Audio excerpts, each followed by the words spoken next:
नमस्कार दोस्तों, मेरा नाम है आशीष पाल और आज की वीडियो में मैं आपके लिए लेकर आया हूँ गांधी जी द्वारा किए गए प्रमुख आंदोलन, जिनसे आपके एग्जाम्स में क्वेश्चन बनते आए हैं और आगे भी क्वेश्चंस बन सकते हैं।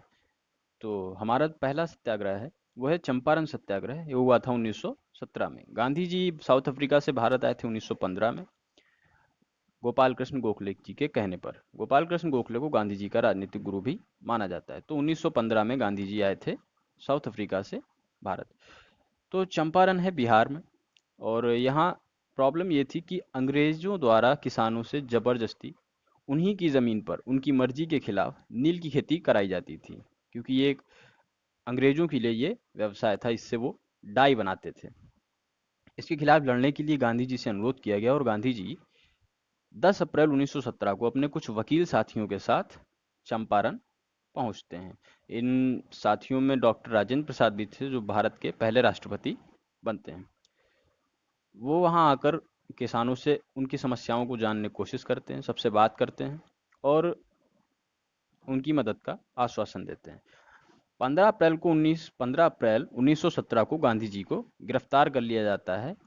ये कहकर उनको चेतावनी दी जाती है कि आप यहाँ से चले जाइए, आपको इसमें पढ़ने की ज़रूरत नहीं है। लेकिन गांधी जी मना कर देते हैं कि मैं नहीं जाऊँगा। तो 15 अप्रैल 1917 को गांधी जी को गिरफ्तार कर लिया जाता है और इसी के साथ सत्याग्रह शुरू हो जाता है। जगह जगह प्रदर्शन होने लगते हैं, न्यायालय, सरकारी दफ्तर, जेलों के आगे जनता जो है प्रदर्शन करने लगती है और सरकार को आखिरकार झुकना पड़ता है, गांधी जी को छोड़ना पड़ता है।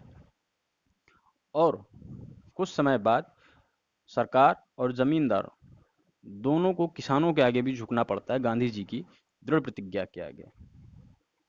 उनकी ज़मीन पर उनको उनके हिसाब से खेती करने की अनुमति दे दी जाती है। तो ये था गांधी जी का पहला सत्याग्रह, चंपारण सत्याग्रह। कब हुआ था? 1917 में।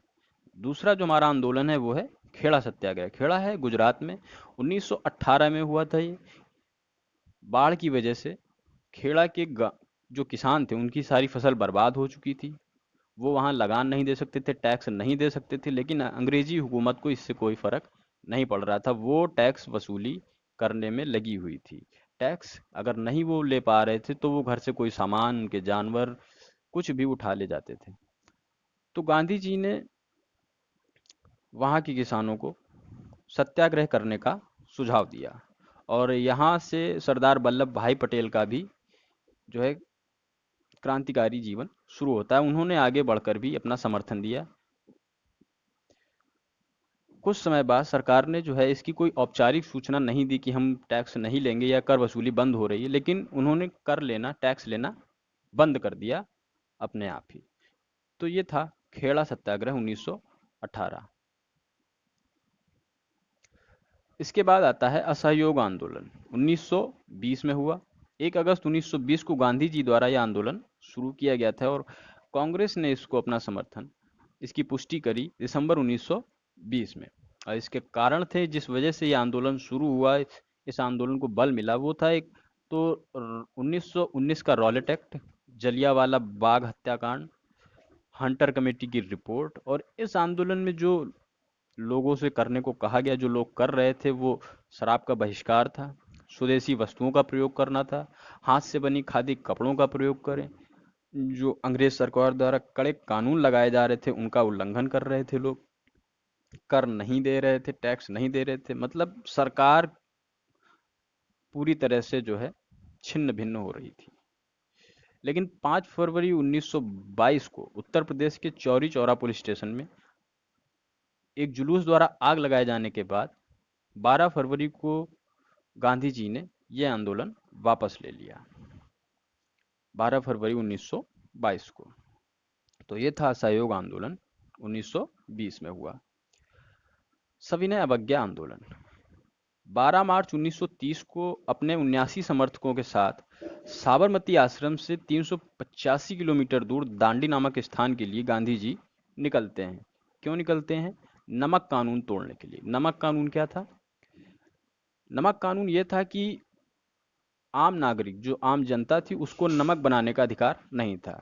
जो साधारण तरीका था कि समुद्र के पानी का वाष्पीकरण करके नमक बनाया जाता था, तो वो ये अधिकार आम जनता को नहीं था। ये केवल सरकार ही या सरकारी कोई कंपनी जो ब्रिटिश थी उस वक्त, वही नमक बना सकती थी, जबकि नमक हर घर की ज़रूरत थी, रोज की ज़रूरत थी। तो गांधी जी ने नमक कानून तोड़ने के लिए ये यात्रा शुरू की। लगभग 24 दिन बाद 6 अप्रैल 1930 को दांडी पहुंचकर समुद्र तट पर उन्होंने नमक उठाया और इस कानून का उल्लंघन किया। ये नमक कानून तोड़ दिया और यहाँ से शुरू होता है हमारा सविनय अवज्ञा आंदोलन। विनम्रता पूर्वक जो है सरकार की अवज्ञा करना। राजनेताओं की गिरफ्तारियां शुरू हो जाती हैं, क्योंकि अगर कोई बड़ा लीडर नहीं होगा तो आंदोलन खत्म हो जाएगा।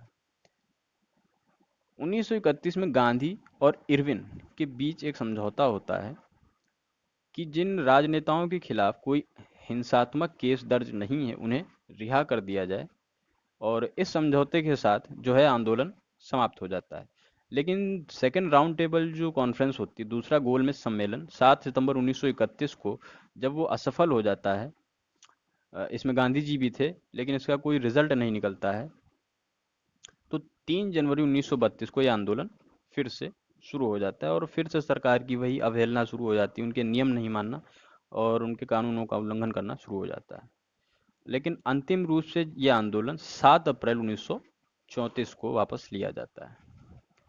जो हमारा फाइनल मूवमेंट है वो है क्विट इंडिया मूवमेंट, यानी भारत छोड़ो आंदोलन 1942 को हुआ। ये 14 जुलाई 1942 को कांग्रेस के वर्धा अधिवेशन में इसका प्रस्ताव पेश किया गया और ये पारित हो गया, और इसका इम्प्लीमेंटेशन 8 अगस्त 1942 को गांधी जी ने किया। बॉम्बे अधिवेशन में ये आंदोलन शुरू हुआ। इस आंदोलन में करो या मरो का नारा दिया गया।